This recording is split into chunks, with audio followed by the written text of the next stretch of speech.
السلام عليكم ورحمة الله وبركاته. أكم هردفتوتا رزانتوب نجا قبدني هردفتوتا كي حرة وانت كويسي كبدي إسنف دفجرة مالي وجدتني كان ننقافة تنتاتي إسا كان نموني هدو هتانا تبيكن لبانا زدما أفان عربيتين ديفا موجين نوفلچا جچا أفان كينن مالك جدم همبيكو هردفتوتا كي حالما كان فكاتون ixaanni kun yookiin lubaanaan kun faayidaa hedduu qaba. Keessattuu shamarran keenya kan fuulli isaanii shuntuuranii fi akkasuma fuulli isaanii haala adda taheen fuulli isaanii kun jechuun bifa hedduu baase isa lammaffaa ammoo tuyyuu fuula yeroo dheeraa hirriba namoonni hin qabne fuulli isaanii kun jijjiiramee bifa hedduu baasuuf faayidaa hedduu qaba. Hordoftoota kiyya hundi keessanuyyuu dhiifama wajjin daqiiqaa muraasa laattanii akka laaltanii irraa fayyadamtan abdii qaba. Isiniin jecha warroonni biyya ambaa jirtan guutuun keessanuyyuu mana qorsa aadaatti argama. Arabiidhaan lubaanaa jedhama. Afaan keenyan ammoo tuyyuu hixaana adii jedhama natti fakkaate. Dhiifama wajjin warroonni beeytan koomentii jalatti maqaa isaa naakaa isiniin jecha. Akkaataan fayyadamiinsa isaa hordoftoota kiyyaa akkam jettanii yoo kan nan gaafattan tahe haaluma salphaa taheen lubaanicha kana bitannee mana qoricha aadaa irraa jechuudha. Erga bitannee geessineen boodatti maal goona yoo kan jettan taate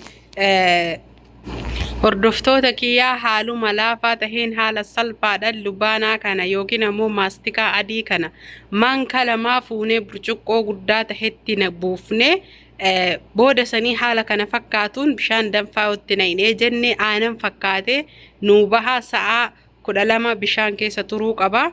Hordoftoota kiyyaa fuunee isa kana maanka lama burcuqqoo guddatti naqannee booda sanii ammoo bishaan ifnee bishaan danfaa jechuudha. Haala kana fakkaatuun itti buufanna.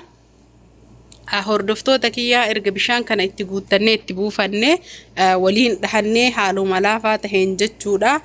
Yeroo itti buufnee jennu wanti xurii isaa yookiin ammoo tuyyuu wantoonni tokko tokko akka gurraachaa tahee akka quuncee isaa gubbaa kanarra ol deebi'a.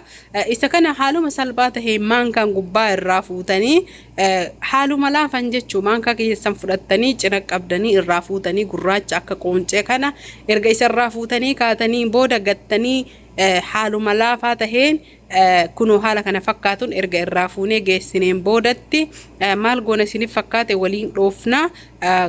Maastikicha keenya lubaanaa kana jechuun dhiifama wajjin naffolchaa jecha lubaanaa kana yookiin ammoo hixaana adii kana waliin dhoofnee haala salphaa kana fakkaateen jechuudha. Booda sanii ammoo tuyyuu kunoo ammumayyuu yoo nu waliin dhoofnee jenneeyyuu osoo hin turin osoo hin buluneeyyuu bifa isaa jijjiirataa jira.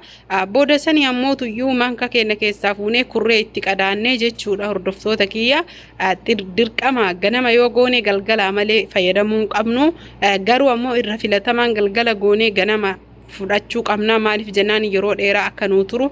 Fakkeenyaaf namni magriiba godhee jedhe ganama boruun taasani waan fayyadamuuf jecha haala kana fakkaatuun erga aanan fakkaatee adii kana ta'ee innuyyuu bahaa firiin isaa jalatti hafa. Haala kana fakkaatuun kunoo maashaallah firiin isaa ka jalatti hafe kana haaluma salphaa tahee waliin dhahannee booda sanii ammoo tuyyuu fuula keenya sirritti dibannee hanga mormaa jechuudha. Daqiiqaa 30 ofirra tursiifnee guyyaa hundaayyuu yoo dhiqannee ji'a tokko walitti dhaabne jenne fuulli keenya hedduu nuu bareeda, hedduu nuu diriira, hedduu nuu laafa akkaan fuula